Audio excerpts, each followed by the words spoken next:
Star Bharat news वक्त हो गया है बड़ी खबर का। बड़ी खबर में चलते हैं पहली खबर की तरफ, जो है मध्य प्रदेश से। मध्य प्रदेश के मुरैना शहर में एक बड़ा व्यापारी सेठ के अजीबोगरीब शौक ने लोगों का जीना मुहाल कर दिया। शौक भी ऐसा कि हर बार समझाइए, इसके बाद भी सेठ जी का पीछा नहीं छोड़ रहा है। सेठ जी के इस अजीब शौक से मोहल्ले वाले तो परेशान हैं ही, साथ ही खुद सेठ जी के परिवार के लोग भी परेशान हो गए हैं। यही वजह है कि कपड़ा व्यापारी की बेटी ने खुद अपने पिता की शिकायत नगर निगम पार्षद से कर दी। इसके बाद जिसने भी नगर निगम की कार्रवाई को देखा, उसकी आंखें फटी की फटी रह गई। सदर बाजार निवासी व्यापारी योगेश गुप्ता को कचरा इकट्ठा करने का शौक है। व्यापारी योगेश गुप्ता कचरे को फेंकने की जगह अपने घर में इकट्ठा करने का न जाने कौन सा शौक पाले बैठे हैं कि उनके परिवार के साथ साथ आसपास के लोग भी परेशान हैं। तंग आकर व्यापारी की बेटी ने वार्ड क्रमांक 23 के पार्षद को फोन कर शिकायत कर दी, जिसके बाद नगर निगम के कर्मचारी कपड़ा व्यापारी के घर पहुंचे और जब उन्होंने घर के अंदर झांक कर देखा तो वो हैरान रह गए, क्योंकि व्यापारी ने बड़े पैमाने पर कचरा अपने घर के अंदर इकट्ठा कर रखा था। नगर निगम कर्मचारियों ने जब घर से कचरा निकालना शुरू किया तो बाहर मुख्य बाजार पूरी गली कचरे से पट गई।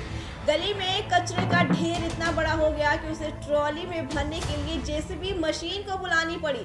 जब ये कार्रवाई चल रही थी तो मोहल्ले के सभी लोग वहां आ गए। इतना कचरा देख के वे भी दंग रह गए। बहरहाल आज तक व्यापारी ने किसी को नहीं बताया कि वो घर पर कचरा क्यों जमा करते हैं।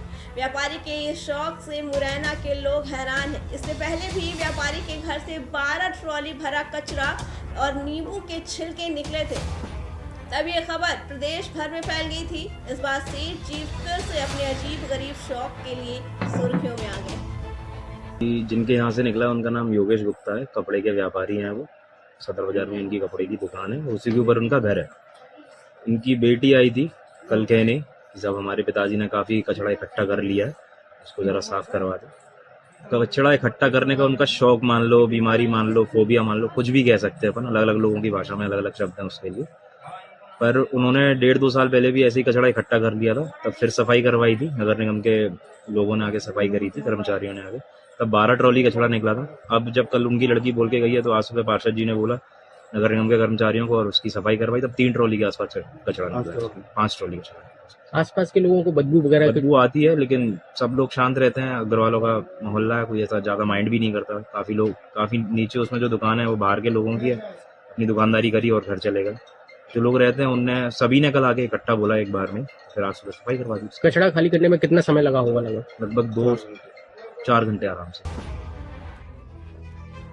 बढ़ते हैं अगली खबर की तरफ। अगली खबर बिहार से है। बिहार सरकार का शिक्षा विभाग पिछले 1-2 सालों से काफी सुर्खियों में बना हुआ है। कड़क मिजाज के आईएएस के पाठक ने शिक्षा विभाग के अपर मुख्य सचिव की जिम्मेदारी संभाली तो उन्होंने काफी बदलाव किए। शिक्षा व्यवस्था कैसे सुधरे, इसको लेकर वे हर जिले में खुद पहुंच रहे थे। जैसे वो चर्चा में थे, कुछ वैसे ही उनकी जगह अपर मुख्य सचिव के पद की जिम्मेदारी संभालने वाले अधिकारी डॉक्टर एस सिद्धार्थ सुर्खियों में आ गए। हालांकि ये कड़क मिजाज नहीं बल्कि सादगी और अलग अंदाज के लिए चर्चा में रहते हैं।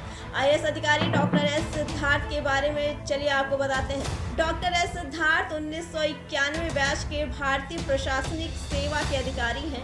उन्होंने भारतीय प्रौद्योगिकी संस्थान दिल्ली से सूचना प्रौद्योगिकी में डॉक्टरेट की डिग्री प्राप्त की। उन्होंने भारतीय प्रौद्योगिकी संस्थान दिल्ली 1987 से कंप्यूटर विज्ञान और इंजीनियर में स्नातक बीटेक किया। भारतीय प्रबंधन संस्थान अहमदाबाद में 1989 में एमबीए भी किया। बनारस हिंदू विश्वविद्यालय से अर्थशास्त्र में उन्होंने अपनी दूसरी पीएचडी भी की। एस सिद्धार्थ की बात की जाए तो वो अभी कैबिनेट सचिव हैं, शिक्षा के अपर मुख्य सचिव भी हैं। इसके साथ साथ कई अतिरिक्त प्रभार भी उनके पास हैं। वो एलन मिश्रा आर्थिक विकास और सामाजिक परिवर्तन संस्थान के निदेशक भी रहे हैं। एस सिद्धार्थ के पास कई डिग्रियां हैं। वो एक प्रशिक्षु पायलट भी रह चुके हैं। फ्लाइट उड़ाते हुए कई वीडियो और फोटो भी उन्होंने अपने सोशल मीडिया पर पोस्ट किए हैं। उन्हें फोटोग्राफी और पेंटिंग का भी काफी शौक है। कई बार वो सड़कों पर अकेले घूमने भी निकल जाते हैं, पत्नी के साथ बुलेट पर भी घूमने निकल जाते हैं, फुटपाथ पर सेविंग और रिक्शा की सवारी कर चुके हैं, रोड पर सब्जी भी खरीदते दिखे हैं, छठ में ठेकुआ भी बनाते हैं। इनकी तस्वीरें काफी वायरल हो चुकी हैं। डॉक्टर एस सिद्धार्थ ने अपने 29 साल से अधिक के लंबे करियर में मुजफ्फरपुर, भोजपुर, औरंगाबाद और लोहरदगा के डीएम के रूप में काम कर चुके हैं। उन्होंने भारत सरकार में भी उद्योग मंत्रालय के निदेशक के रूप में कार्य किया है। मुख्यमंत्री बिहार के सचिव, शहरी विकास सचिव, सूचना प्रौद्योगिकी विभाग के सचिव, ग्रामीण विभाग, श्रम विभाग और उद्योग विभाग के प्रधान सचिव के रूप में भी काम कर चुके हैं। कल उन्होंने ट्रेन में सफर कर आरा पहुंच गए। यहाँ स्कूलों में जमकर निरीक्षण भी किया, बच्चों से और शिक्षकों से व्यवस्था के बारे में पूछा। इसका वीडियो और सोशल मीडिया पर खूब वायरल हो रहा है। बढ़ते हैं अगली खबर की तरफ। भीम आर्मी प्रमुख और यूपी की नगीना लोकसभा सीट से सांसद चंद्रशेखर आजाद कल छत्तीसगढ़ पहुंचे। चंद्रशेखर आजाद ने राजभवन पहुंचकर राज्यपाल विश्वभूषण हरिचंदन से मुलाकात कर बलौदा बाजार हिंसा मामले को संज्ञान में लेने की मांग को लेकर ज्ञापन सौंपा। इसके बाद आजाद दोपहर 2 बजे सारंगढ़ बिलाईगढ़ जिले के भटगांव नगर पंचायत स्थित हाई स्कूल मैदान में जनसभा को संबोधित करने के लिए रवाना हुए। वहीं इस दौरान सांसद चंद्रशेखर आजाद ने कहा, बलौदा बाजार हिंसा मामले में जो निर्दोष कार्यकर्ताओं की गिरफ्तारी हो रही है, जेल में बंद लोगों पर जुल्म हो रहा है, वो जुल्म बंद हो। इस जुल्म को हम लोग नहीं सहेंगे। जिस तरह से छत्तीसगढ़ में सनातनी समाज के लोगों पर जुल्म किया जा रहा है। सतनामी समाज बहुत न्यायप्रिय और हिंसा में विश्वास न करने वाला समाज है। जिस प्रकार से साजिश करके उनको टारगेट किया जा रहा है, मैं उसके खिलाफ हूँ। चंद्रशेखर आजाद ने आगे कहा कि इतने लंबे समय से सतनामी समाज की आस्थाओं से खिलवाड़ हो रहा है। सतनामी समाज के लोग 1 महीने पहले से वो ज्ञापन दे रहे हैं, सीबीआई जांच की मांग कर रहे हैं। हमारे आस्था का सम्मान नहीं हो रहा है। इस घटना की सीबीआई जांच होनी चाहिए। किसी जाति, किसी धर्म का हो, उस पर कार्रवाई की जानी चाहिए। निर्दोष लोगों को पीटा जा रहा है। सतनामी समाज के जो नौजवान हैं, भीम आर्मी के जो नौजवान हैं, उनको पीटा जाएगा तो ये हम बर्दाश्त नहीं करेंगे। दरअसल आपको बता दें, 10 जून को बलौदा बाजार में समाज विशेष के लोगों ने धरना प्रदर्शन किया। इस दौरान प्रदर्शनकारियों की पुलिस से झड़प हो गई। इसके साथ ही आक्रोशित समाज के लोगों ने पुलिस के साथ पत्थरबाजी, मारपीट करते हुए संयुक्त कार्यालय परिसर और वहां खड़ी सैकड़ों निजी और सार्वजनिक गाड़ियों में तोड़फोड़ और आगजनी की थी। घटना को अंजाम दिया गया था। इस प्रकार प्रदर्शनकारियों ने कलेक्ट्रेट और एसपी ऑफिस में भी आग लगा दी थी। काफी देर तक पूरे इलाके में तनाव का माहौल रहा। वहीं विवाद शांत होने के बाद आरोपियों की धरपकड़ शुरू हो गई। आरोपियों की गिरफ्तारी के लिए पुलिस ने 21 अलग अलग टीम बनाकर आरोपियों को अरेस्ट करना शुरू कर दिया। सीसीटीवी फुटेज के आधार पर पुलिस आरोपियों को पकड़ रही है।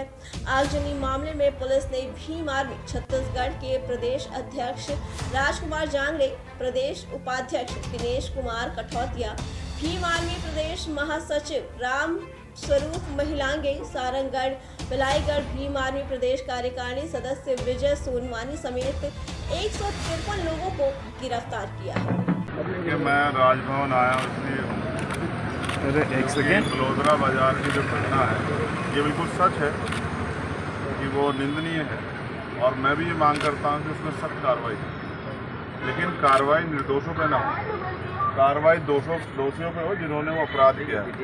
और वो अपराध तब तक जो है साबित नहीं होगा जब तक उसकी जांच नहीं होगी। और जांच के लिए न्यायिक कमेटी बनाई गई है, उसने 3 महीने का समय मांगा है। 3 महीने से पहले ही जिस तरह से चुन चुन के सतनामी समाज के लोगों पे हिंसा की जा रही है, उनको पकड़ा जा रहा है, उनको पीटा जा रहा है, उनकी खाल उतारी जा रही है, उनको जेल भेजा जा रहा है, ये ऐसा लगता है कि कोई जो है पुरानी रंजिश का जो है इस समाज से किसी पुरानी रंजिश हो उसका शिकार जो इसको बनाया जा रहा है। पैसा पहली बात तो मन का एक समान का नारा देने वाले गुरु घासीदास जी ने कभी हिंसा का रास्ता दिया ही नहीं।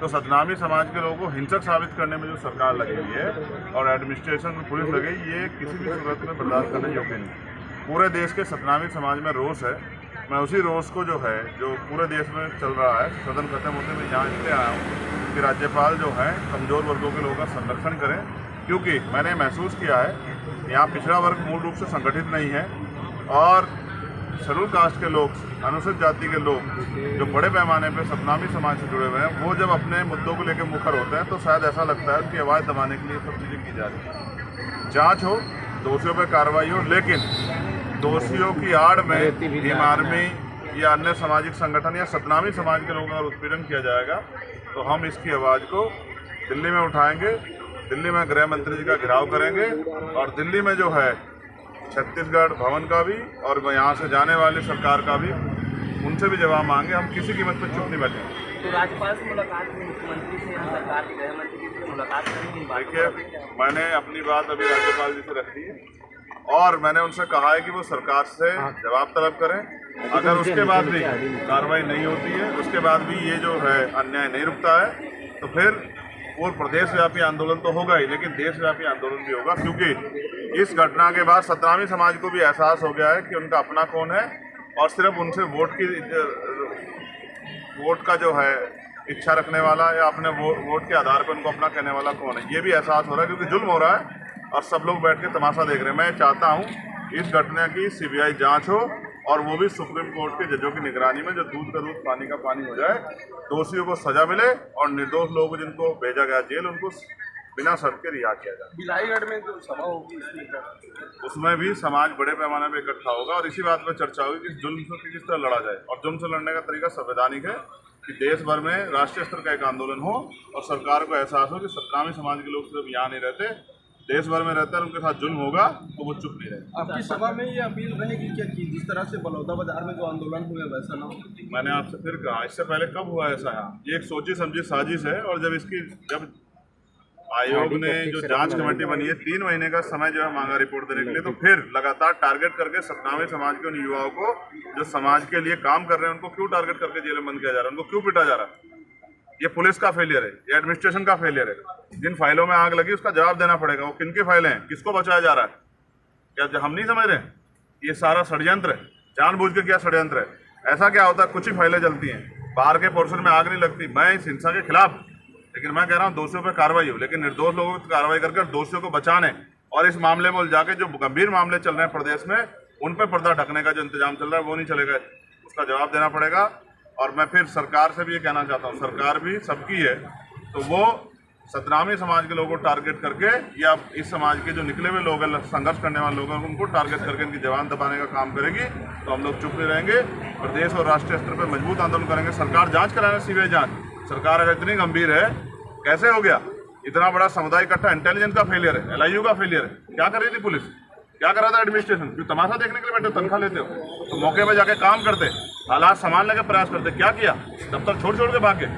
ये सब एक साजिश है और ये तभी इसका जो है पर्दाफाश होगा जब इसकी सीबीआई जांच होगी और वो भी सुप्रीम कोर्ट के जजों की निगरानी में, जिससे दूध का दूध पानी का पानी होगा। दोषियों पर कार्रवाई होगी, निर्दोषों को रिहा किया जाएगा। बढ़ते हैं अगली खबर की तरफ। महाराष्ट्र के सांगली जिले में एक बच्चे के मिड डे मील के पैकेट में कथित तौर पर मरा हुआ सांप निकलने से हड़कंप मच गया। बच्चे के परिजनों ने मामले की शिकायत पुलिस से की। मिड डे मील के पैकेट में सांप निकलने के मामले में अधिकारियों ने जांच के आदेश दिए हैं। बच्चे को आंगनबाड़ी में मध्याह्न भोजन योजना के तहत मिड डे मील का पैकेट दिया गया था। इस योजना के तहत आंगनबाड़ी और नर्सरी स्कूलों के 6 माह से लेकर 4 साल की उम्र के बच्चों को मिड डे मील दिया जाता है। राज्य आंगनबाड़ी कर्मचारी संघ की उपाध्यक्ष आनंदी भोसले के मुताबिक सोमवार को पुलिस ने एक बच्चे के माता पिता ने मिड डे मील के पैकेट में मरा हुआ सांप निकलने की शिकायत की थी। उन्होंने खाने के पैकेट में मरे हुए सांप का फोटो खींचकर स्थानीय आंगनबाड़ी कार्यकर्ता को भेजा था। इस मामले को गंभीर बनाते हुए कांग्रेस विधायक ने राज्य विधानसभा के मौजूदा मानसून सत्र में इस मुद्दे को भी उठाया। सोमवार को सांगली जिले के पुलिस में आंगनबाड़ी कार्यकर्ताओं द्वारा मध्याह्न भोजन योजना के तहत मिड डे मील के पैकेट भी बांटे गए थे। एक बच्चे के माता पिता ने पैकेट में मरा हुआ सांप निकलने की शिकायत की। उन्होंने बताया कि भोजन का पैकेट लेकर वो घर गए, जब उसे खोला गया तो उसमें मरा हुआ सांप निकला। उन्होंने इसका फोटो खींचकर आंगनबाड़ी कार्यकर्ता को भेजा। मिड डे मील के पैकेट में सांप निकलने की शिकायत पर अधिकारियों के हाथ पांव फूल गए।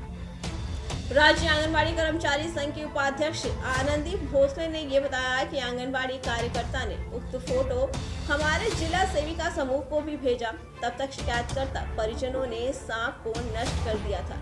इस मामले में जिले के अधिकारियों ने जांच के आदेश दिए हैं। आपको बता दें, मिड डे मील के पैकेट से भोजन के नमूने इकट्ठे करके उन्हें जांच के लिए लैब भेजा गया है।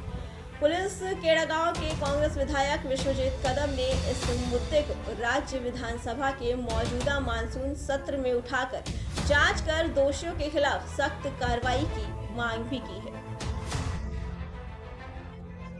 बढ़ते हैं अगली खबर की तरफ। भारत में हमें अक्सर मंदिर, चौराहों या मार्केट में भीख मांगते लोग दिखाई देते हैं। पहले तो लोग मजबूरी में भीख मांगते थे, लेकिन अब भीख मांगना भी एक बिजनेस बन चुका है। लोग अब नेटवर्क बनाकर भीख मांगते हैं। हैरानी की बात तो ये है कि इनके पास पैसों की कमी नहीं होती, फिर भी ये काम करने के बजाय भीख मांगना पसंद करते हैं। इन दिनों सोशल मीडिया पर एक वीडियो वायरल हो रहा है जिसमें बच्चा भीख मांग रहा है। इसमें एक भीख मांग रहे बच्चे के पास आईफोन मिला जिसकी कीमत हजारों में है। मामला सतना के सेमरिया चौक चौपाटी का है। चौराहे पर भीख मांग रहे बच्चे की जेब से लोगों ने आईफोन बरामद किया। जब उससे पूछा कि ये फोन किसका है तो उसने बड़े आराम से उसे अपना बताया। ये सुनने के बाद भीख देने जा रही महिला के भी होश उड़ गए। इतना महंगा फोन तो उसके पास भी नहीं था। ऐसे में एक छोटे से बच्चे के पास जो भीख मांगता है, आईफोन मिलना उसे हैरान कर गया। किसी ने इस दौरान बच्चे का वीडियो बना लिया और फिर उसे सोशल मीडिया पर वायरल कर दिया। वीडियो में देखा कि एक बच्चा भीख मांग रहा है। उसे पैसे देने जा रही महिला को बच्चे की जेब में मोबाइल जैसा कुछ नजर आया।